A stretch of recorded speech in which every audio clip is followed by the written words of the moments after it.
जो विद्यार्थी मित्रों धोरण 11 चैप्टर नंबर 8 रेडॉक्स प्रक्रियाओं में આપણે છેલ્લે લેક્ચર નંબર 14 માં આપણા પેમ્ફલેટના પ્રશ્ન નંબર 83 થી 90 ભણી ગયા હતા। આજે લેક્ચર નંબર 15 માં પ્રશ્ન નંબર 91 થી આગળ વધીએ તો પ્રશ્ન નંબર 91 નું વિધાન આ રીતનું છે। ડેનિયલ કોસ્ની બરોબર रचना अने कार्य पद्धति समझाओ अने कार्य पद्धति समझाओ। जो हवे आज वस्तु गैल्वेनिक कोषनी रचना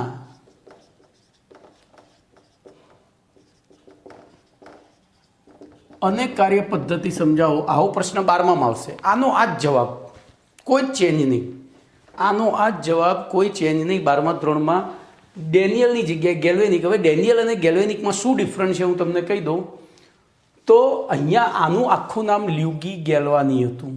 લ્યુગી ગેલ્વાની પેલો ડેનિયલ। જો આના નામમાં એક જ શબ્દ છે, આમાં બે શબ્દો છે, તો બે શબ્દોવાળું છે ને એ એક જ પાત્રમાં એને બનાવ્યું હતું ને એક શબ્દવાળાએ બે પાત્રમાં બનાવ્યું હતું। મેં આ રીતે યાદ રાખ્યું છે। ચોપड़ी में बधी जगह सरखू ज लखे जो कि बधु सरखू ज है, खाली रचना में तफावत है, कार्य पद्धति सरखी है। तो आपणे अहींया डेनियलनी बात करिए पहला, पछी तमने गैल्वेनिक कोष समझाई दईश। पण 12मा में तमने गैल्वेनिक ज पूछाशे अने गैल्वेनिक में डेनियल ज लखवानुं छे। तो जो एना माटे शुं करवानुं, एक पात्र लेवानुं, पात्र ए, एमां जिंक सल्फेटનું જલીય દ્રાવણ ભરવાનું। શું ભરવાનું? ZnSO4નું જલીય દ્રાવણ। પછી એમાં ચોક્કસ વજન કરેલી ઝીંકની પટ્ટી ડુબાડવાની। Znની પટ્ટી વજન W1 ધરાવતી, એટલે મેં વજન કરી લીધું છે, બરોબર। ચલો બીજું એક પાત્ર લેવાનું, એમાં પાત્ર BM, एमां कॉपर सल्फेटનું જલીય દ્રાવણ લેવાનું। एमां ચોક્કસ વજન કરેલી કોપરની પટ્ટી, એનું વજન ધારો કે W2 છે, બરોબર। અહીંયા આપણે બંનેની હાઈટ સરખી કરી દઈએ। હવે આ બંને પટ્ટીઓને વાહક તાર મારફતે એ મીટર અથવા તો ધ્યાન રાખજો અહીંયા તમે એ મીટર જોડી શકો, પોટેન્શિયોમીટર જોડી શકો, બરોબર, ગેલ્વેનોમીટર જોડી શકો, બરોબર। વાહક તાર મારફતે એ મીટર અથવા પોટેન્શિયોમીટર અથવા તો ગેલ્વેનોમીટર જોડવાનું છે। હવે ધ્યાન રાખજો। તો ત્યારબાદ એક પોલી યુ આકારની નળી લેવાની। જોજો આવી પોલી યુ આકારની નળી લેવાની।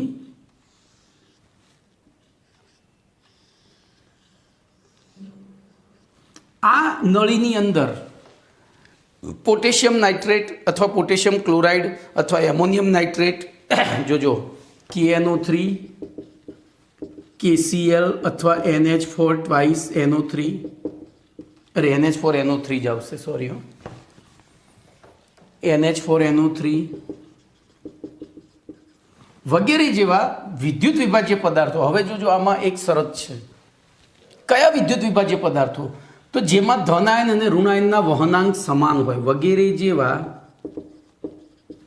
विविध पदार्थों के जेमा धन आयन अने ऋण आयन ना वहनांक समान होय तेवा विद्युत विभाज्यनुं अगर अगर में, बरोबर, अगर अगरना आवा विद्युत विभाज्य ने तो आनी अंदर पहलू अगर अगर, अगर अगर ने आमांथी कोई एक विद्युत विभाज्य ने भेगो करी उकाळीए तो जेली जेवुं द्रावण मळे छे, बरोबर। ए जेली जेवा द्रावण ने तो अहींया मळ्युं जेली जेवुं द्रावण। ए द्रावण ने आनी अंदर भरी बंने छेड़ा ग्लास वूल एटले काचनुं ऊन एना वडे बंध करी बंने छेड़ो एक एक पात्रमां डूबेलो रहे। तो अहींया आपणे बतावी दईशुं ग्लास वूल। બરોબર, આને લખીશું ક્ષાર સેતુ, આને ક્ષાર સેતુ કહેવાય છે. બોલો કમ્પ્લીટ. બોલો કાર્ય પદ્ધતિ અરે રચના ખબર પડી ગઈ. જો હવે આકૃતિ દોરો તો આકૃતિ યાદ રાખશો તો રચના આવડી જશે. બોલો હું ફરીથી હવે રચના લખતો નથી, અહીંથી મુદ્દો એ લખું છું ખાલી. તો બોલો પાત્ર એમાં શું લખશો કહો? તો પાત્ર એમાં ઝીંક સલ્ફેટનું જલીય દ્રાવણ લઈ તેમાં ચોક્કસ વજન ધરાવતી ઝીંકની પટ્ટી થોડો ભાગ બહાર રહેતી રીતે ડૂબાડો. બરોબર, એવી રીતે બોલો બીજા મુદ્દામાં પાત્ર બી. તો પાત્ર બીમાં તો અહીંયા ZnSO4 અને Znની પટ્ટી, અહીંયા CuSO4 અને Cuની પટ્ટી. બોલો ચલો હવે આગળ શું કરશો વિચારો. પછી બંને ધાતુની પટ્ટીને વાહક તાર મારફતે એમીટર અથવા પોટેન્શિયોમીટર અથવા ગેલ્વેનોમીટર વડે જોડો. જો એમીટરનું કાર્ય છે વિદ્યુત પ્રવાહની દિશા, પ્રવાહ માપવાનું. પોટેન્શિયોમીટરનું કાર્ય છે વિદ્યુત દબાણ માપવાનું. અને ગેલ્વેનોમીટરનું કાર્ય છે વિદ્યુત પ્રવાહની દિશા માપવાનું. જો અહીંયા વિદ્યુત પ્રવાહની માત્રા માપવાનું કાર્ય કરે છે એ મીટર. તો આ પણ MCQમાં પૂછાય છે. બરોબર, ચલો હવે બીજી એક કાચની પોલી યુઆકારની નળી લઈ તેમાં એમોનિયમ નાઇટ્રેટ અથવા પોટેશિયમ નાઇટ્રેટ અથવા પોટેશિયમ ક્લોરાઇડનું અગર સાથે ઉકાળતા પ્રાપ્ત થતું જેલી જેવું દ્રાવણ ભરી બંને છેડા ગ્લાસ ઉલ વડે બંધ કરી બંને છેડો એક પાત્રમાં ડૂબેલો રહે તે રીતે આકૃતિમાં દર્શાવ્યા પ્રમાણે ડૂબાડો. આ સમગ્ર રચનાને શું કહે છે? ડેનિયલ કોષ. બોલો કમ્પ્લીટ. આ સમગ્ર રચનાને શું કહે છે? ડેનિયલ કોષ. હવે જો ગેલ્વેનિક કોષમાં શું ડિફરન્ટ છે? તો ગેલ્વેનિક કોષમાં કોઈ ડિફરન્ટ નહીં, આ જ વસ્તુ પણ એક જ પાત્ર લીધું. એક પાત્રની અંદર નીચે કાર્બનનો અવાહક એકદમ છિદ્રાળુ પડદો લઈ લીધો. બરોબર, વચ્ચે એકદમ કાર્બનનો પડદો લઈ લીધો. બરોબર, હવે શું થાય? આ બાજુ ઝીંક સલ્ફેટ, ઝીંકની પટ્ટી, આ બાજુ કોપર સલ્ફેટ, કોપરની પટ્ટી, બંનેને વાહક તાર મારફતે એમીટર વડે જોડ્યા. તો અહીંયા ક્ષાર સેતુની જરૂર નહોતી પડી. બસ આટલો જ ડિફરન્સ છે આ બંનેમાં. જો આમાં બે પાત્ર એટલે એક જ નામ ડેનિયલ. બે પાત્ર એટલે એક જ નામ ડેનિયલ. આમાં એક જ પાત્ર એટલે બે નામ લ્યુગી અને ગેલ્વાની એમ. કમ્પ્લીટ. તો આ ગેલ્વેનિક કોષ થયો, આ ડેનિયલ કોષ. આટલો ડિફરન્સ છે એમાં. ચલો ધ્યાન અહીંયા રાખજો. હવે એની કાર્ય પદ્ધતિ સમજીએ. તો જો કાર્ય પદ્ધતિ સમજવા માટે જ આપણે આ બે વજન કર્યા છે. કાર્ય પદ્ધતિ સમજવા માટે જ આપણે અહીંયા વજન કર્યા છે. બોલો આ કોષ જ્યારે આ રીતે આખી રચના તૈયાર થઈ જાય એટલે આને માતાજીનો પવન આવે. અહીંયા જે પણ એમીટર, પોટેન્શિયોમીટર કે ગેલ્વેનોમીટર જોડેલું હોય એ કોણાવર્તન દર્શાવે, એટલે કે એની અંદરથી વિદ્યુત પ્રવાહ પસાર થાય છે એ સાબિત થાય. બોલો હવે થોડા સમય સુધી આ કોષને આમ કાર્યરત રહેવા દઈએ. જો કાર્ય પદ્ધતિ આપણે સમજવી છે એટલે હું તમને તો થોડો સમય 10, 15, 20, 25 મિનિટ સુધી એને એમને આ ધૂણવા દઈએ. પછી બંને ધાતુની પટ્ટીને બહાર કાઢી પાણી વડે ધોઈ સૂકવીને તેમનું વજન કરવામાં આવે. વજન કરતા બોલો આપણને શું ખબર પડે છે? તો Znની પટ્ટીનું વજન ઘટે છે, ઘટેલું માલુમ પડે છે, જ્યારે Cuની પટ્ટીનું વજન વધેલું માલુમ પડે છે. હવે આવું કેમ થયું? તો વૈજ્ઞાનિકોએ પછી વિચાર્યું કે અહીંયા વજન ઘટે છે એનો મતલબ કે Zn વપરાય છે. કોઈ પણ વસ્તુનું વજન ક્યારે ઘટે? વપરાતું હોય ત્યારે. તો એના ઉપરથી એમને વિચાર્યું કે Zn ઉપર Zn gives, Znની પટ્ટી ઉપર અહીંયા શું થતું હોવું જોઈએ? તો Zn gives Zn2++2 electron minus, એટલે કે અહીંયાથી Zn+2 આયનો દ્રાવણમાં જાય છે અને 2 ઇલેક્ટ્રોન આ વાહક તારમાં જાય છે. ખબર પડી? સામે શું થયું? તો બોલો અહીંયા દ્રાવણમાં Cu+2 અહીંયા આયનો હતા. CuSO4નું દ્રાવણ છે એટલે Cu+2 આયનો હોય. બોલો આ ઇલેક્ટ્રોન વહન પામીને અહીંયા આવ્યો આ પટ્ટી ઉપર, એટલે એને શું કર્યું? પેલા દ્રાવણમાં રહેલા Cu2++2 ઇલેક્ટ્રોન માઇનસ એને આકર્ષી અને અહીંયા Cu. તો બોલો આ કઈ પ્રક્રિયા થઈ? ઇલેક્ટ્રોન ઘુમાવવાની, એટલે કે અહીંયા ઓક્સિડેશન પ્રક્રિયા થઈ, આ રિડક્શન પ્રક્રિયા થઈ. બરોબર. અને આખી પ્રક્રિયા જોઈએ, સરવાળો કરીએ તો Zn plus Cu2 plus gives Zn2 plus Cu. અને આ જે બે ઇલેક્ટ્રોન છે એ વાહક તારમાંથી વહન પામ્યા એટલે આપણને અહીંયા વિદ્યુત પ્રવાહ પ્રાપ્ત થાય છે. ચલો હવે તમારા મનમાં પ્રશ્ન થશે કે સાહેબ બધું તો આ જ લોકો જ કરે છે, Cu, Zn ને તાર ને પટ્ટી, તો આપણે ક્ષાર સેતુ કેમ ડૂબાડ્યો? તો હવે ધ્યાન રાખજો, આ ક્ષાર સેતુ શું કાર્ય કરે? તો ધીમે ધીમે બોલો, અહીંયા Zn ની સાંદ્રતા શું થતી જશે? પાત્ર એમાં Zn+2 ની સાંદ્રતા શું થાય? અહીંથી Zn+2 આવતા જાય તો આની સાંદ્રતા આપણે બ્લુ કલરથી લખીએ તો આની સાંદ્રતા વધે, સામે આની સાંદ્રતા શું થાય? ઘટે. આની સાંદ્રતા શું થાય? ઘટે. હવે વિચારો, આની વધે ને આની ઘટે તો સોચો. તો આ દ્રાવણ ધીમે ધીમે ધન વીજભાર ધારણ કરે, આ દ્રાવણ ધીમે ધીમે ઋણ વીજભાર ધારણ કરે. હવે શું થાય? તો આ ધન વીજભાર શું આ ઇલેક્ટ્રોનને અહીંયા જવા દેશે? આ ધન વીજભાર આ ઇલેક્ટ્રોન, કારણ કે ધન વીજભાર તો ઋણ વીજભારને આકર્ષે, શું આ ઋણ વીજભાર ઇલેક્ટ્રોનને અહીંયા આવવા દેશે? ના. તો એવી પરિસ્થિતિમાં બોલો અહીંયા વિદ્યુતનું વહન શું થશે? અટકી જશે. શરૂઆતના થોડા સમય માટે આ થશે, પછી અટકી જશે. તો એનો ઉકેલ લાવવા માટે ડેનિયલે શું વિચાર્યું કે ભાઈ અહીંથી આ ઋણાયનો, કાં તો હવે જોજો, એટલું યાદ રાખજો કે ધન આયન હંમેશા ધન વીજભાર કેન્દ્રમાં હોય અને ઋણ વીજભાર બહાર હોય, તો વહન ઋણનું શક્ય છે, ધનનું નહીં. વહન ઋણનું શક્ય છે, કારણ કે ન્યુક્લિયર ફોર્સ એટલો બધો વધારે છે કે એને તોડવા માટે 10⁻11 કેલ્વિન તાપમાનની જરૂર પડે, તો એ સહેલાઈથી વહન નહીં પામે. એ સહેલાઈથી વહન પામે પણ સહેલાઈથી વહન નહીં પામે એમ. તો એવી પરિસ્થિતિમાં એમણે વિચાર્યું કે આપણે કંઈક એવું અહીંયા કરીએ કે જેથી કરીને અહીંથી આ જે ધન અહીંયાથી જે ઋણાયનો પેદા આવે છે, બરોબર, આ Cu+2 અહીંયા જતો રહ્યો, Cu+2 અહીંયા જતો રહ્યો એટલે દ્રાવણમાં શું પડી રહ્યું? SO4 2- અને એ SO2 4- અહીંયા થઈને અહીંયા આવતા રહે. હવે જોજો, આયનો છે, આયનોનું વહન તો વિદ્યુતના પ્રવાહ વડે થાય નહીં, તો આયનોનું વહન કરવા માટે દ્રાવણ લેવું પડે. પાછું દ્રાવણ કેવું લેવું પડે? તો જે નિષ્ક્રિય હોય. તો એના ભાગરૂપે આ ક્ષાર સેતુની શોધ કરી હતી એમને.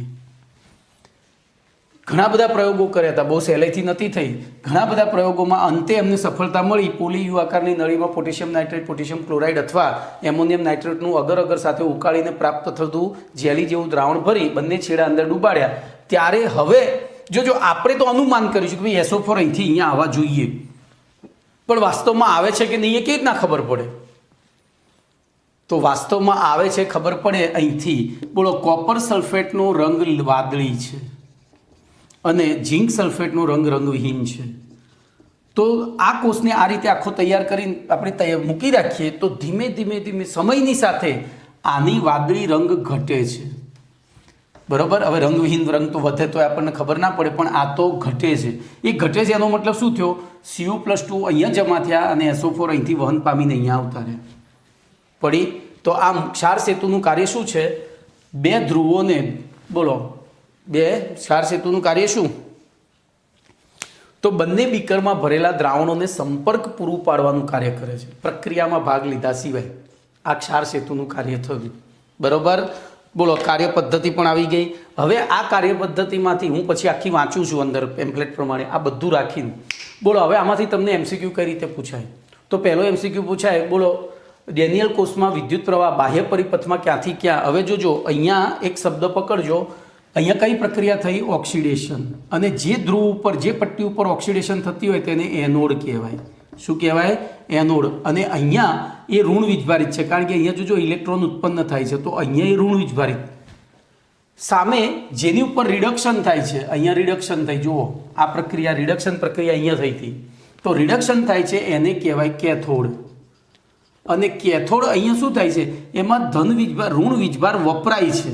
અહીંયા ઋણ વીજભાર ઉત્પન્ન થતો, તો અહીંયા ઋણ વીજભાર વપરાય છે એટલે એને ધન ધ્રુવ કહેવામાં આવે છે, બરોબર. તો હવે આમાંથી પૂછાતા MCQની વાત કરીએ તો એક કામ કરો, એ MCQ હું જે એઝ પર ટેક્સ્ટબુક જઈશ એટલે બધું આવી જશે, તો હું તમારે અહીંયા જોતા રહેવાનું છે અને મારી સાથે વિચારતા રહેવાનું, હું બોલું છું એ રીતે. તો ધ્યાન રાખજો. સૌથી પહેલો આપણો ડેનિયલ કોષની અથવા તો વિદ્યુત રાસાયણિક કોષની રચના. તો આકૃતિમાં દર્શાવ્યા પ્રમાણે એક બીકર એમાં ઝીંક સલ્ફેટનું જલીય દ્રાવણ લઈ તેમાં ઝીંકનો સળિયો, જો મેં બધું કર્યું છે એમને ખાલી સીધે સીધું ઝીંકનો સળિયો બીજા પાત્ર બીમાં કોપર સલ્ફેટનું જલીય દ્રાવણ લઈ તેમાં કોપરનો સળિયો ડૂબાડવામાં આવે છે. ત્યારબાદ આ બંને ધાતુના સળિયાઓને વિદ્યુત વાહક તાર વડે સ્વિચ અને એ મીટર સાથે જોડવામાં આવે છે. અહીંયા સ્વિચ પણ મૂકી દેવામાં આવે, અહીંયા આ રીતે સ્વિચ મૂકી દેવામાં આવે, બરોબર. અહીંથી આને દબાવો એટલે બે કોન્ટેક્ટ થાય ને વિદ્યુત પ્રવાહ ચાલુ થાય. તો સ્વિચ અને એ મીટર વડે જોડવામાં આવે છે. ત્યારબાદ એક પોલી યુ આકારની નળીમાં પોટેશિયમ નાઇટ્રેટ અથવા તો પોટેશિયમ ક્લોરાઇડ અથવા એમોનિયમ નાઇટ્રેટને અગર અગર સાથે ઉકાળવાથી પ્રાપ્ત થતા જેલી જેવા દ્રાવણને ભરી બંને છેડા ગ્લાસ વૂલ વડે બંધ કરી અને બંને છેડો એક એક પાત્રમાં ડૂબેલો રહે તે રીતે આકૃતિમાં દર્શાવ્યા પ્રમાણે ડૂબાડવામાં આવે છે. આ રચનાને ક્ષાર સેતુ કહે છે અને ક્ષાર સેતુ બંને અલગ અલગ પાત્રમાં રહેલા દ્રાવણોને એકબીજાના સંપર્કમાં રાખવાનું કાર્ય કરે છે. બોલો કમ્પ્લીટ. ચલો, ઉપરોક્ત સમગ્ર રચનાને ડેનિયલ કોષ અથવા તો વિદ્યુત રાસાયણિક કોષ કહે છે. હવે જો આને ડેનિયલ કોષ જ કહેવાય, આને વિદ્યુત રાસાયણિક કોષ ક્યારે કહેવાય? તો અહીંયા ઝીંક સલ્ફેટ અને કોપર સલ્ફેટની જગ્યાએ બીજા કોઈ વિદ્યુત વિભાજ્ય પદાર્થો લીધા હોય અને ઝીંકની પટ્ટી કોપરની પટ્ટી સિવાય બીજી કોઈ ધાતુઓની પટ્ટી લીધી હોય તો આને વિદ્યુત રાસાયણિક કોષ. તો જો ડેનિયલ કોષ એ વિદ્યુત રાસાયણિક કોષ છે, પણ દરેક વિદ્યુત રાસાયણિક કોષ એ ડેનિયલ કોષ નથી. ડેનિયલ કોષ એ વિદ્યુત રાસાયણિક કોષ છે, પણ દરેક વિદ્યુત રાસાયણિક કોષ ડેનિયલ કોષ નથી. ડેનિયલ કોષ ક્યારે બને? ઝીંક સલ્ફેટના દ્રાવણમાં ઝીંકની પટ્ટી, કોપર સલ્ફેટના દ્રાવણમાં કોપરની પટ્ટી હોય ત્યારે. અહીંયા દાખલા તરીકે ફેરસ સલ્ફેટના દ્રાવણમાં એફીની પટ્ટી હોય તો આ ના થાય, પછી એ વિદ્યુત રાસાયણિક કોષ થઈ ગયો. ચલો, હવે કાર્યપદ્ધતિ જોઈએ. તો ઉપરોક્ત રચનાની સ્વિચ ચાલુ કરવામાં આવે, આ સ્વિચને ચાલુ કરવામાં આવે ત્યારે બીકર એમાં ઝેડએનના સળિયા ઉપર ઝેડએન ગીવ્સ ઝેડએન +2 ઇલેક્ટ્રોન પ્રક્રિયા થાય છે અને ઉત્પન્ન થતા બંને ઇલેક્ટ્રોન સળિયાને જોડનાર એટલે કે પટ્ટીને જોડનાર વાહક તાર મારફતે બાહ્ય પરિપથમાં બીકર બી તરફ જાય છે.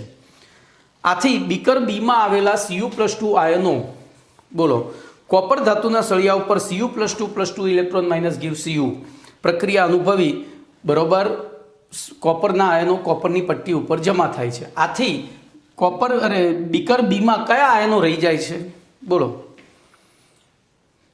અરે એ પહેલાં અહીંયા બીજું, અહીંયા જે પટ્ટી ઉપર ઓક્સિડેશન પ્રક્રિયા થાય છે તેને એનોડ, બરોબર, તે સળિયાને એનોડ, અને જે પટ્ટી ઉપર રિડક્શન પ્રક્રિયા થાય છે તે સળિયાને કેથોડ કહે છે. બોલો કમ્પ્લીટ. આમ આગળ સમજાવ્યા પ્રમાણે કોષ પ્રક્રિયા પૂર્ણ થાય છે અને બાહ્ય પરિપથમાં જો વિદ્યુતનું વહન બાહ્ય પરિપથમાં એનોડથી કેથોડ તરફ અને આંતરિક પરિપથમાં કેથોડથી એનોડ તરફ થાય છે. બાહ્ય પરિપથમાં શેના દ્વારા? તો વાહક તાર મારફતે. આંતરિક પરિપથમાં ઋણ આયનો મારફતે. યાદ રાખજો, આ પૂછાય છે. તો આ થઈ ગયો તમારો પ્રશ્ન નંબર 91. ચલો, એના પછી પ્રશ્ન નંબર 92ની વાત કરીશું.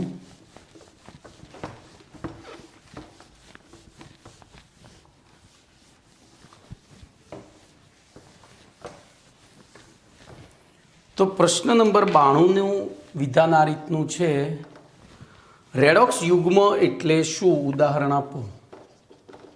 રેડોક્સ યુગ્મ એટલે શું? ઉદાહરણ આપો. તો ધ્યાન રાખજો, આપણે એક સિમ્પલ એન્ડ સોબર પ્રશ્નથી સમજીએ. હું તમને એમ કહું કે ભાઈ હાલ આપણે લખી હતી Zn gives Zn2 + 2 electron minus. અહીંયા Cu2 + 2 electron minus gives Cu. તો જે ધાતુ ઓક્સિડેશન અને રિડક્શન પ્રક્રિયામાં ભાગ લેતી ધાતુ અને તેના આયનના યુગ્મને, ઓક્સિડેશન અને રિડક્શન પ્રક્રિયામાં ભાગ લેતી ધાતુ અને તેના આયનના યુગ્મને, તો અહીંયા Zn/Zn2+, અહીંયા Cu/Cu2+, બરોબર, શું કહેવામાં આવે છે? રેડોક્સ યુગ્મ. હવે ધ્યાન રાખજો, મેં અહીંયા જાણી જોઈને ખોટું લખેલું છે. જો રેડોક્સ યુગ્મ ઓક્સિડેશન યુગ્મ હોય તો આ રીતે લખાય, રિડક્શન યુગ્મ હોય તો જે રીતે પ્રક્રિયા છે એમના એમ લખાય. તો પહેલું તો આ ખોટું છે. બોલો શું થાય? Cu2+/Cu. તો આના ઉપરથી તમને ખબર પડે કે ભાઈ આ રેડોક્સ યુગ્મ છે એ કઈ પ્રક્રિયા અનુભવશે. ખબર પડી? તો જો હવે આમાં બહુ લખવાનું રહેતું નથી. તો વિદ્યુત રાસાયણિક કોષમાં બંને પાત્રોમાં ધાતુ અને તેના ક્ષારના દ્રાવણની સંપર્ક સપાટી ઉપર ધાતુનું ઓક્સિડેશન પામેલ અને રિડક્શન પામેલ સ્વરૂપ જો લખીએ આપણે, સમજો આ બધું ચોપડી પ્રમાણે લખવું જરૂરી. તો આપણે લખીએ વીરા કોષમાં, વીરા કોષ એટલે વિદ્યુત રાસાયણિક કોષમાં બંને પાત્રોમાં ધાતુ અને તેના ક્ષારના દ્રાવણની સંપર્ક સપાટી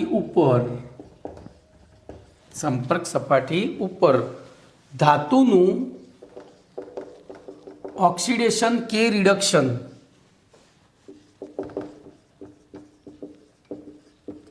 પામેલ સ્વરૂપ અને ધાતુ એકબીજાના સંપર્કમાં હોય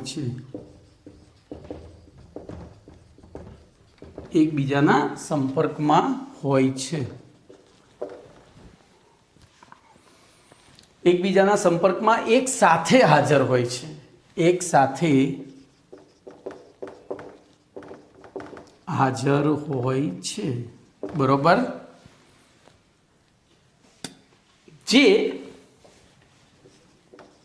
ઓક્સિડેશન અને રિડક્શન અર્ધ પ્રક્રિયાઓમાં રહેલી સ્પીસીઝને દર્શાવે છે, જે ઓક્સિડેશન અને રિડક્શન પ્રક્રિયામાં ભાગ લેતી સ્પીસીઝને દર્શાવે છે.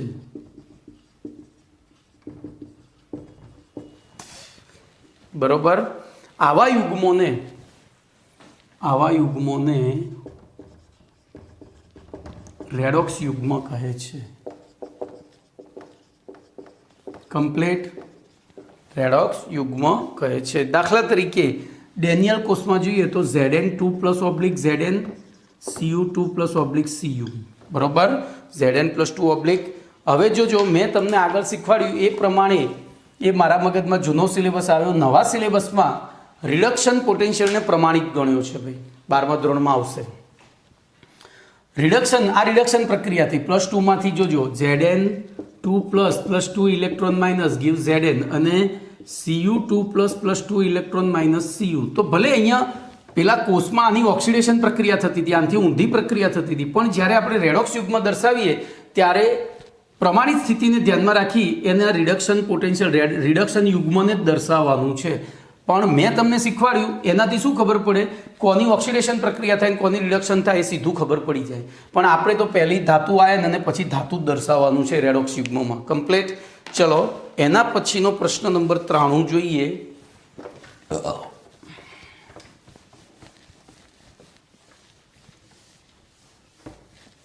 તો પ્રશ્ન નંબર 93 એનું વિધાન આ રીતનું છે. Zn solid +2Ag plus gives Zn2 plus aqueous, અહીંયા aqueous plus Ag solid. પ્રક્રિયા થતી હોય તેવો ગેલ્વેનિક કોષ દોરો. જો આવી ગયું ગેલ્વેનિક, તેવો ગેલ્વેનિક કોષ દોરો અને જણાવો કે તેમાં કયો વિદ્યુત ધ્રુવ ઋણ વિદ્યુતભારિત છે, કોષમાં વિદ્યુત પ્રવાહના વાહક કોણ છે અને દરેક વિદ્યુત ધ્રુવ ઉપર થતી પ્રક્રિયા. તો પહેલો આપણે બોલો અહીંયા આ જે આપ્યું છે ને એને શેમાં ફેરવી દેવાનું ખબર છે? આ બધું કરવું હોય ત્યારે આના ઉપરથી આકૃતિ દોરવી હોય તો પહેલી ઓક્સિડેશન પ્રક્રિયા અને રિડક્શન પ્રક્રિયા લખી નાખવાની. બોલો ઓક્સિડેશન કોનું થાય છે? Zn માંથી. અને રિડક્શન કોનું થાય છે? તો Ag પ્લસમાંથી Ag. પણ અહીંયા 2 ઇલેક્ટ્રોન ઉત્પન્ન થાય છે એટલે એને બેલેન્સ કરવા 2 વડે ગુણવું પડે. બોલો આકૃતિમાં શું કરીશું? વિચારો હેડો. તો પાત્ર એમાં હવે છે ને આપણને ખાલી Zn+2 જ આપ્યો છે એટલે આપણે આખું ZnSO4 નું દ્રાવણ એવું નહીં લખવાનું, અહીંયા લખવાનું Zn+2 નું જલીય દ્રાવણ. એવી રીતે બોલો અહીંયા શું લખીશું? Ag+ નું જલીય દ્રાવણ. બરોબર. બોલો અહીંયા શેની પટ્ટી હશે? તો Zn ની. અહીંયાથી જ ખબર પડી જાય. બોલો અહીંયા શેની પટ્ટી હશે? તો Ag ની. અહીંથી જ ખબર પડી જાય. બોલો બંનેને વાહક તાર મારફતે જોડી દીધા, વચ્ચે ગેલ્વેનોમીટર કે જો અહીંયા પોટેજ પેલું ઉતારી દીધું. બોલો આ થઈ ગઈ આકૃતિ. હવે બોલો એમાં કઈ પ્રક્રિયા થાય છે, કયો ધ્રુવ ઋણ વીજભારિત છે? તો બોલો આ એનોડ થયો અને એનોડ થયો તો આ ઋણ વીજભારિત, આ કેથોડ થયો કારણ કે એની ઉપર ઓક્સિડેશન થાય છે તો આ ધન વીજભારિત. બોલો પહેલા પ્રશ્નનો જવાબ મળી ગયો. ચલો એના પછી કોષમાં વિદ્યુત પ્રવાહના વાહક કોણ છે? તો વિદ્યુત પ્રવાહના વાહક બાહ્ય તારમાં તો ધાતુના મુક્ત ઇલેક્ટ્રોન, બાહ્ય પરિપથમાં, જ્યારે આંતરિક પરિપથમાં ઋણ આયનો. બાહ્ય પરિપથમાં ધાતુના મુક્ત ઇલેક્ટ્રોન, બરોબર, જ્યારે આંતરિક પરિપથમાં ધાતુના ઋણ આયનો.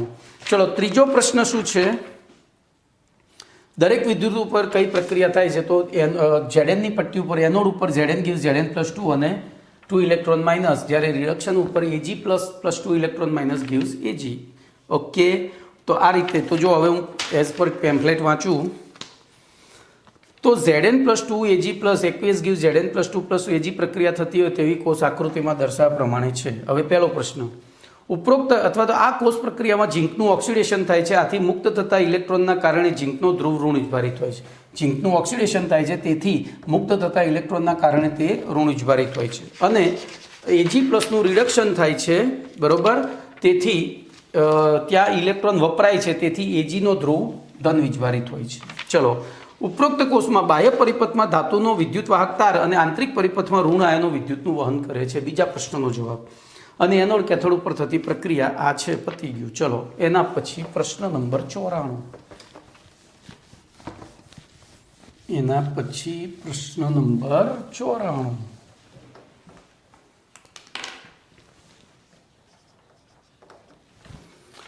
તો વિદ્યુત ધ્રુવ પોટેન્શિયલ એટલે શું?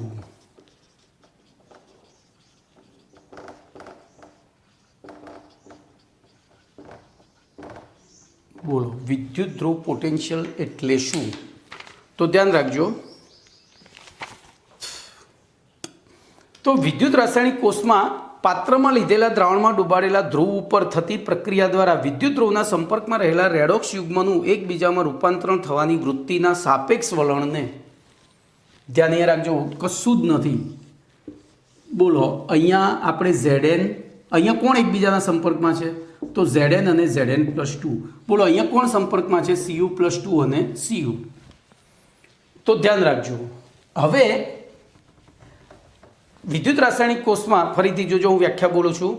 વિદ્યુત રાસાયણિક કોષમાં પાત્રો અથવા તો બીકરમાં લીધેલા દ્રાવણમાં ડૂબાડેલા ધ્રુવ ઉપર થતી પ્રક્રિયા દ્વારા, હવે અહીંયા થતી પ્રક્રિયા દ્વારા, તો Zn gives Zn2++2 electron minus, અહીંયા Cu2++2 electron minus gives Cu.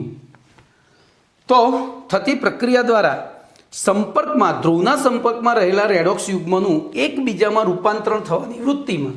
બોલો, અહીંયા જોજો, અહીંયા મેં થોડી રેડોક્સ યુગ્મ દર્શાવવાનું છે ને, એટલે નિયમ પ્રમાણે મારે પહેલું શું દર્શાવવું પડે ભાઈ? તો Zn2+/Zn દર્શાવવું પડે. આ તો સાચું છે. બોલો, આમાંથી શું બને છે? અહીંયા આ પ્રક્રિયા આ દિશામાં થાય છે, અહીંયા આ પ્રક્રિયા આ દિશામાં થાય છે. એટલે કે રેડોક્સ યુગ્મમાં રહેલી ધાતુ અને તેના આયનનું એકબીજામાં રૂપાંતરણ થવાની સાપેક્ષ વૃત્તિને રૂપાંતરણ થવાની સાપેક્ષ વલણ અથવા તો વૃત્તિને વિદ્યુત ધ્રુવ પોટેન્શિયલ કહે છે. ધ્યાન રાખજો. હવે બોલો, આ બેમાંથી કોનું કયું વલણ વધારે છે? તો Znનું Zn+2માં રૂપાંતરણ થવાની વૃત્તિ વધારે છે, Cu+2ની Cuમાં. એનો મતલબ કે આનો ઓક્સિડેશન પોટેન્શિયલ વધારે છે, આનો રિડક્શન પોટેન્શિયલ વધારે છે. બીજા અર્થમાં લખીએ તો ધ્યાન રાખજો, બીજા અર્થમાં લખીએ તો બોલો, આનો રિડક્શન પોટેન્શિયલ ઓછો છે, જ્યારે આનો ઓક્સિડેશન પોટેન્શિયલ ઓછો છે. ક્રોસ લખાય ને, આનો વધારે તો આનો ઓછો, આનો ઓછો તો આનો વધારે. તો ફરીથી બોલો, વિદ્યુત ધ્રુવ પોટેન્શિયલ એટલે શું? તો આકૃતિમાંથી જ યાદ રાખવાનું. વિદ્યુત રાસાયણિક કોષની રચનામાં બીકરમાં લીધેલા દ્રાવણમાં ડૂબાડેલા ધ્રુવના સંપર્કમાં રહેલા અથવા તો ધ્રુવ ઉપર થતી પ્રક્રિયા દ્વારા વિદ્યુત ધ્રુવના સંપર્કમાં રહેલા રેડોક્સ યુગ્મનું એકબીજામાં રૂપાંતરણ થવાની વૃત્તિના સાપેક્ષ વલણને વિદ્યુત ધ્રુવ પોટેન્શિયલ કહે છે. ચલો એના પછી પ્રશ્ન નંબર 95. બોલો, પ્રમાણિત વિદ્યુત ધ્રુવ પોટેન્શિયલ એટલે શું?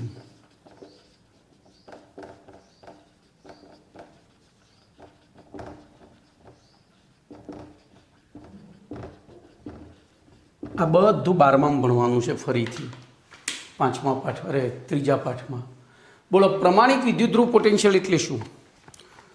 તો ધ્યાન રાખજો, સીધું ખાલી આકૃતિ, હું એક જ આકૃતિ દોરીશ, આપણે બીજું આ રીતનું સમજી લેવાનું.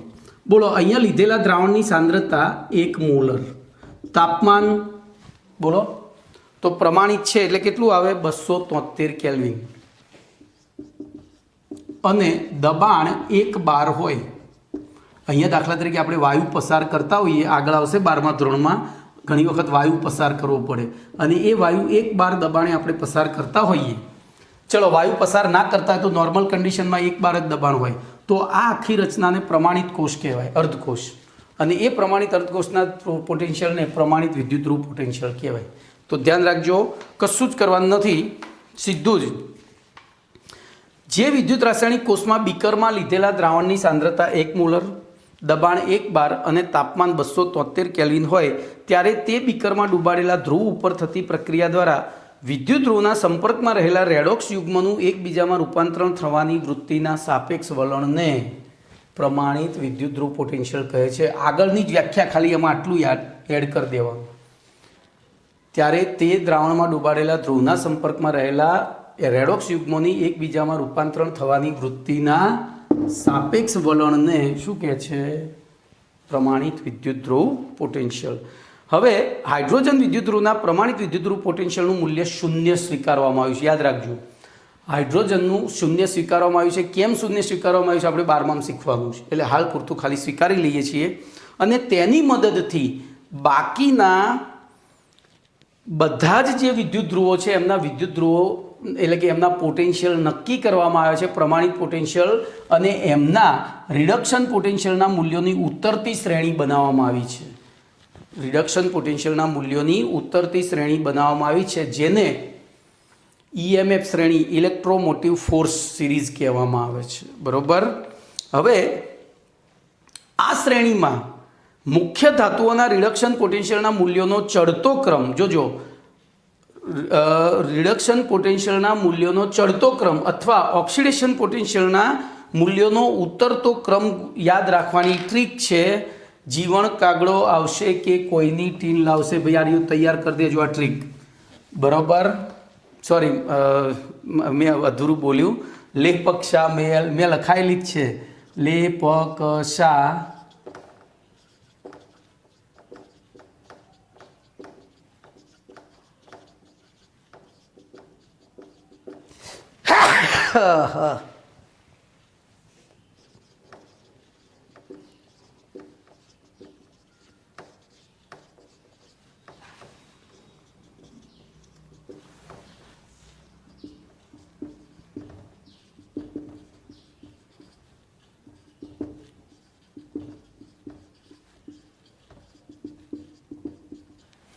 બોલો. આ ટ્રીક મેં તમને ત્યાં લખાઈ હતી, ઘણી વખત આનો ઉપયોગ પણ કર્યો છે. તો એ પ્રમાણે ધ્યાન રાખજો, લે એટલે lithium, potassium, sodium, magnesium, calcium રહી ગયો, મે પકશા, બે એલ હેન્ડ બબાલ,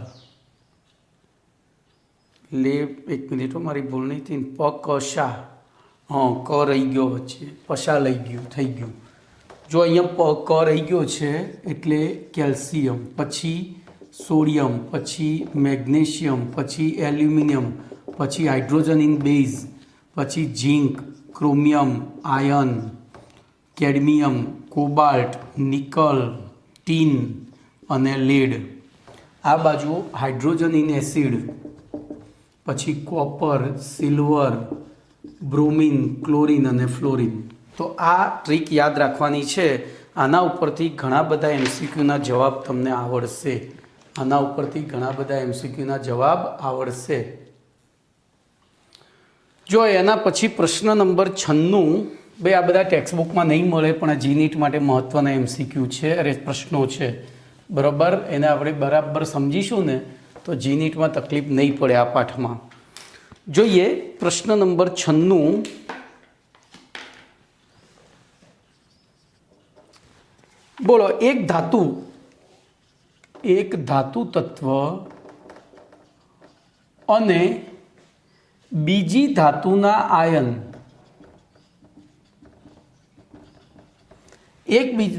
આયનના દ્રાવણ વચ્ચે બોલો રેડોક્સ પ્રક્રિયા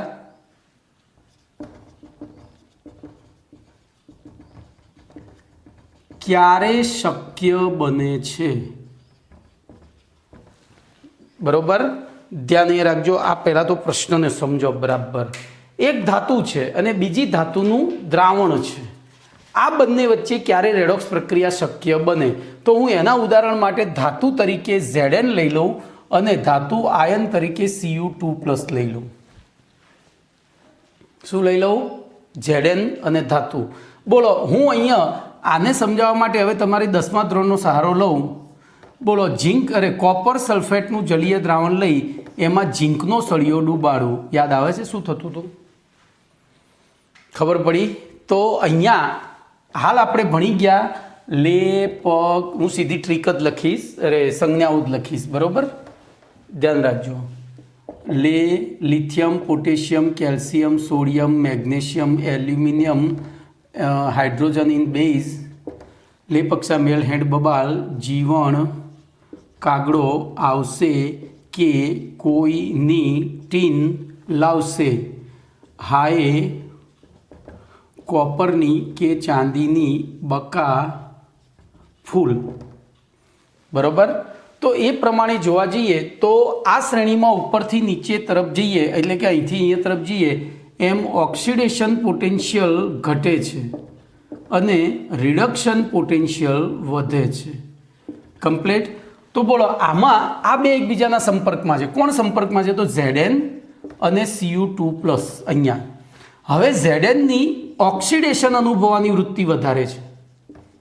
કેમ? જ્યારે Cu2+ની આ શ્રેણી પ્રમાણે Zn ઉપર છે અને Cu નીચે છે, તો આની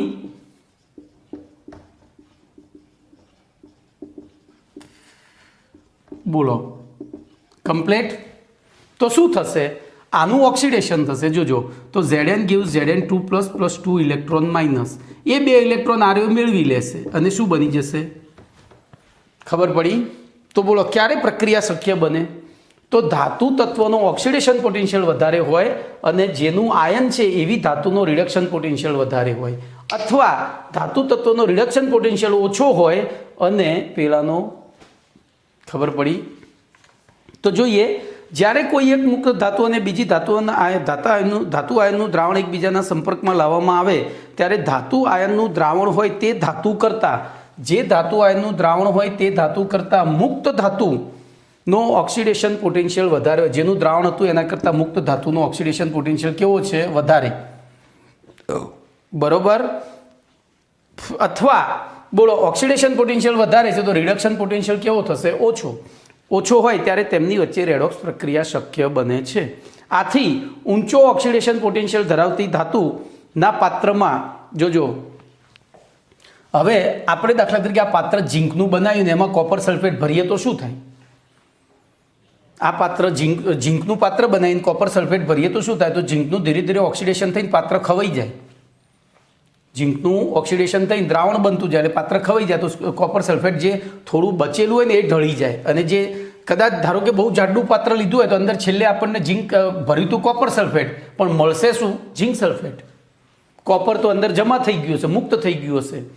તો આથી ઊંચો ઓક્સિડેશન પોટેન્શિયલ ધરાવતી ધાતુના પાત્રમાં નીચો ઓક્સિડેશન પોટેન્શિયલ ધરાવતી ધાતુના આયનનું દ્રાવણ ભરી શકાય નહીં. બરોબર. પણ એનાથી ઉલટું બોલો, અહીંયા કોપરના પાત્રમાં દાખલા તરીકે હું આકૃતિ દોરું કે ઝીંક સલ્ફેટનું દ્રાવણ છે એમાં હું કોપરનો સળિયો ડૂબાડું. તો જોજો, કોપરનો કયો પોટેન્શિયલ વધારે છે? રિડક્શન. આનો કયો પોટેન્શિયલ વધારે છે? ઓક્સિડેશન. જોઈ લો, તો આ અહીંયા ઓક્સિડેશન પોઝિશનમાં જ છે, આ રિડક્શન એટલે કે વીજભાર વિહીન છે એટલે કે રિડ્યુસ પોઝિશનમાં જ છે. તો અહીંયા કોઈ પ્રક્રિયા થશે નહીં. તો શોર્ટમાં બોલો, કોઈ પણ ધાતુ આયનના દ્રાવણને કઈ ધાતુના પાત્રમાં સંગ્રહી શકાય? તો ઊંચો ઓક્સિડેશન પોટેન્શિયલ ધરાવતી ધાતુ આયનના દ્રાવણને નીચો ઓક્સિડેશન પોટેન્શિયલ ધરાવતી ધાતુના પાત્રમાં સંગ્રહી શકાય છે. બોલો કમ્પ્લીટ. અને દાખલા તરીકે Znના પાત્રમાં CuSO4નું દ્રાવણ ના ભરી શકાય, Znના પાત્રમાં CuSO4નું દ્રાવણ ના ભરી શકાય, પણ કોપરના પાત્રમાં ZnSO4નું દ્રાવણ લાંબા સમય સુધી સંગ્રહી શકાય છે. તો અહીંયા તમારો 96 નંબરનો પ્રશ્ન પૂરો. હવે કેટલાક SQ છે, ફટાફટ એનો જવાબ આપવાનો છે. બોલો, SQ છે, હું અહીંયા એક લખીશ અને આપણે ફટાફટ જવાબ આપી દઈએ એટલે વાર્તા પૂરી થઈ જાય.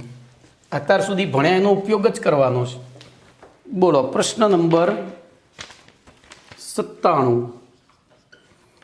Fe3+ અને I- આયન વચ્ચે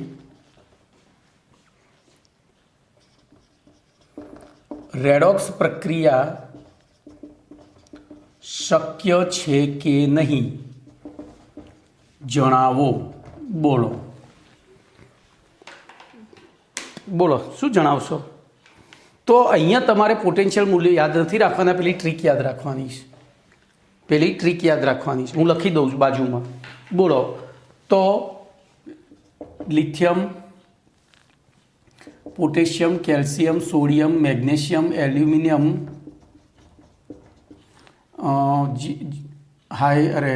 લે પક્ષા મે એલ હેન્ડ બબાલ, જીવણ, કાગડો આવશે કે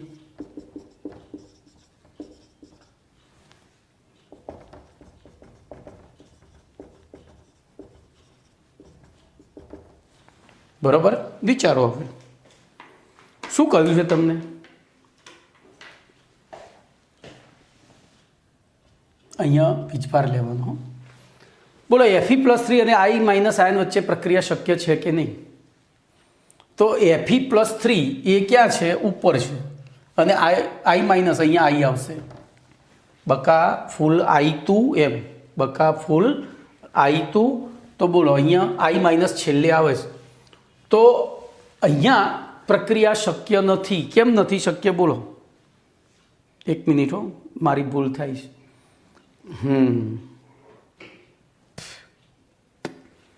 અરે બરોબર, અહીંયા ભૂલ મેં કરી છે.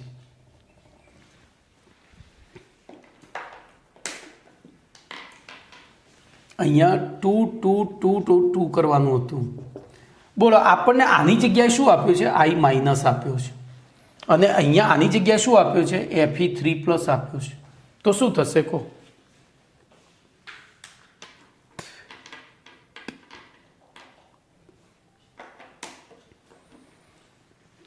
તો I- એનો મતલબ I2 એની રિડક્શન અનુભવવાની વૃત્તિ વધારે છે. I- રિડક્શન અનુભવવાની વૃત્તિ વધારે છે. તો એ શું કરશે? અહીંથી આનું ઓક્સિડેશન કરશે. બરોબર? તો Feનો પ્રમાણિત ઓક્સિડેશન પોટેન્શિયલ +0.77 વોલ્ટ છે, જ્યારે Iનો -0.54 વોલ્ટ છે. બરોબર? આથી Fe+3નું રિડક્શન, આનું ઓક્સિડેશન થશે. જોજો, આનું આ I2 છે, આપણે ઊંધું વિચારવાનું છે. I2નો રિડક્શન પોટેન્શિયલ વધારે છે, એનો મતલબ I- ઓક્સિડેશન પોટેન્શિયલ વધારે છે. એટલે આના કરતાં આનો ઓક્સિડેશન પોટેન્શિયલ વધારે છે એવું લખાય અહીંયા. તો અહીંયા શોર્ટમાં લખી દેવાનું Fe+3 ઓક્સિડેશન પોટેન્શિયલ આ રીતે લખવાનું. જોજો, E0 oxidation Fe3+ is less than E0 oxidation I-. બસ, પતી ગયું. અને એના કારણે શું થાય?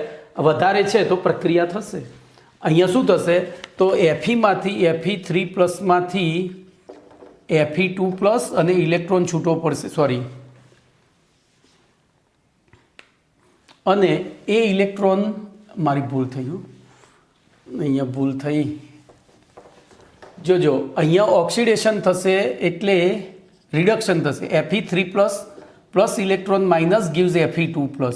અને અહીંથી I- A I2 half I2 બનાવી ઇલેક્ટ્રોન મુક્ત કરશે, કારણ કે એનો ઓક્સિડેશન પોટેન્શિયલ વધારે છે એટલે એનું ઓક્સિડેશન થશે. આનો ઓક્સિડેશન પોટેન્શિયલ ઓછો છે એટલે રિડક્શન થશે. તો પ્રક્રિયા શક્ય બને. ચલો, 98 નંબર જોવો. હવે આવડશે તમને. બોલો, Ag+ અને Cu+, Ag+ અને Cu. બોલો, હવે વિચારો. તો Ag+ અહીંયા આ Ag નો છે, તો Ag+ નો શું થાય? ઓક્સિડેશન પોટેન્શિયલ વધારે થઈ ગયો. એજીનું રિડક્શન પોટેન્શિયલ આનો એજીનો રિડક્શન પોટેન્શિયલ કેવો છે આના કરતાં વધારે, તો એજી પ્લસનો ઓક્સિડેશન પોટેન્શિયલ વધારે થઈ ગયો. તો અહીંયા શું લખાય? E0 oxidation AG plus is greater than E0 oxidation Cu છે. બરોબર. તો શું થશે ભાઈ? અહીંયા છે ને આ લોચા જ માર્યા છે આ લોકોએ. ચલો આપણે આને આ રીતે નથી ભણવું, આપણે આપણી રીતે ભણીએ. ધ્યાન રાખજો, તમે આ રીતે ચોપડી પ્રમાણે વિચારવા જશો ને તો મારી ભૂલ થાય છે તો તમારી થવાની જ છે. બોલો, જો હું જવાબ એક જ જવાબ લખું છું આ પહેલામાં. બરોબર. તો EMF શ્રેણીમાં આપણી જે EMF શ્રેણી છે એમાં Fe નો ઓક્સિડેશન પોટેન્શિયલ I2 ના ઓક્સિડેશન પોટેન્શિયલ કરતાં વધારે છે. બરાબર. તેથી શું થશે બોલો? I2 ના કરતાં વધારે છે, તેથી શું થશે? I માઇનસ કરતા ના ઓક્સિડેશન પોટેન્શિયલ કરતાં કેવો થાય? ઓછું. અને ઓછો થાય તો I માઇનસનું ઓક્સિડેશન થશે અને Fe3+નું રિડક્શન થશે. એટલે કે આ પ્રક્રિયા શક્ય છે. આપણે આ રીતે જ વિચારીને લખવાનું. હું અહીંયા લખું છું આખું વાક્ય. EMF શ્રેણીમાં ઓક્સિડેશન પોટેન્શિયલ એ I2 ના ઓક્સિડેશન પોટેન્શિયલ કરતાં વધુ છે. એટલે કે હવે જોજો, I તો 0 ઓક્સિડેશન અવસ્થામાં હતું, તો I માઇનસના ઓક્સિડેશન પોટેન્શિયલ કરતાં ઓછું હોય છે. આથી અહીં I minus gives I2 half I2 plus electron minus અને Fe3+ plus electron minus gives Fe2 plus પ્રક્રિયા થાય છે. બસ આટલું જ લખવાનું છે. બરોબર. તેથી Feનું Fe+3નું રિડક્શન થઈ Fe+2 અને પેલામાં શું થાય છે? બરોબર. ક્લિયર. તો આ રીતે વિચારવાનું છે. એટલે કે અહીંયા I2 બનશે, પેલામાં Fe+2 બનશે. ઓકે. તો ચલો હવે 97 સમય જોઈ લઉં એક વખત. બસ આટલે સુધી રાખીએ છીએ, બીજું નેક્સ્ટ ટાઈમ. ઓકે. કારણ કે આમાં આપણે ગોખવું નથી, આપણે સમજીને ચાલવું છે. બરાબર. તો ભલે એક લેક્ચર વધારે થતું, કારણ કે આમાંથી મેક્સિમમ પ્રશ્નો પૂછાઈ જવા. ઓકે. ચલો.